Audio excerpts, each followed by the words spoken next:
Here we have the scene with the tracer, and you can tell which tracer object it is because in the trace link we have all the elements that we dragged in there right at the beginning of this tutorial. I'm going to just fold that up for now. I'm going to come down to space and I'm going to set this back to global. I'm also going to switch to the coordinates tab and just choose animation, delete, track for the animation that I added. Let's press 0 to set our tracer object back to world 0. And if we switch to the object tab, the other element that I'm going to change is the tracing mode. And on here I'm going to set this to connect all objects. As soon as I do that, you see a result in the editor view. And basically what the connect all objects option does is it draws a spline between each point or each object axes.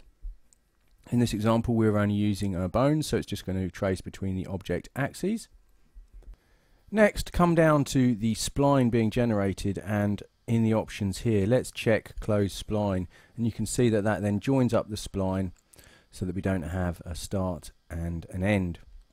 We can also increase the number of points to say 4 so we get a slightly smoother spline. If we just deselect and press play, you can see that what we have now is a kind of wire figure running along. So again, you could use this with your sweep object, or you could use it with sketch and tune. You could probably even use it with loft, but it might give you some spurious results with oddly shaped polygons. But then again, that could look pretty cool depending on the application that you're using it for.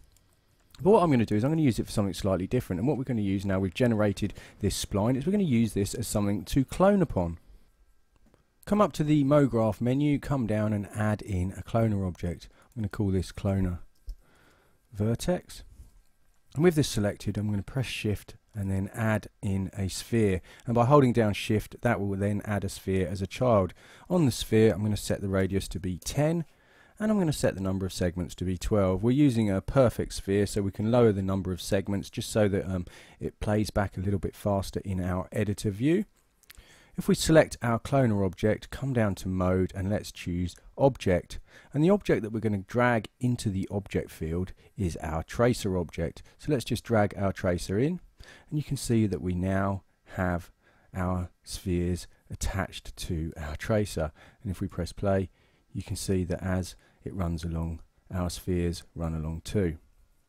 If we just hide our tracer object so we get a slightly clearer view of this, and there you go, and you can see that we now have a kind of man made of spheres running along.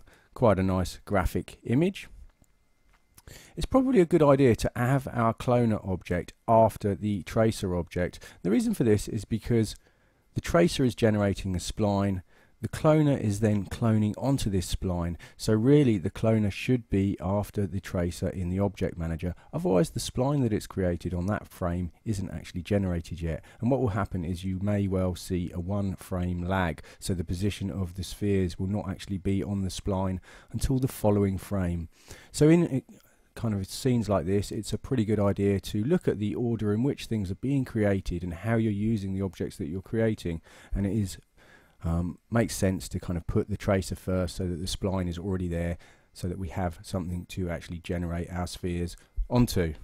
Switch back to the cloner object, and if you look down at the settings here we have an option mode, and at the moment that's set to count. Let's just set that to vertex, and if we press play now you can see that we have one clone on each of the vertices of our spline, and those vertices correspond to the points that we created with our objects. So you can see that we have one on the neck and the head and the shoulder, the elbow and the hand, etc. And this gives our figure a little bit more form, so it looks as if it is actually kind of creating a figure out of spheres. Now one of the great things with this method is because we're using a cloner object, we can of course add in effectors. So let's just leave that playing for a moment, but come to the MoGraph menu with our cloner selected, and let's come down and add in a plane effector. And you can see that by default the plane effector is set to move our clones on Y. It's still giving us some kind of motion. Let's switch off position for a moment and let's enable scale. Enable uniform scale and set this to -0.5. Now that's going to scale all of the spheres down. But we can use this in combination with fall off. So if we switch to the fall off tab and enable linear fall off, you can see that as our character runs through the fall off, the spheres themselves become larger. Press R for rotation, and let's just move our plane effect around so that the Z-axis is pointing upwards. And if we just grab this small orange handle, we can pull this up, and we can then use this to scale our spheres from the ground up. So now what we've done is we've essentially made our kind of character top heavy. Drag the plane effector just to the bottom of our object manager so it's executed last, and we can now hide our plane effector. Okay, so it kind of looks a bit like someone who's doing sports, maybe American football or something like this, with all the padding at the top.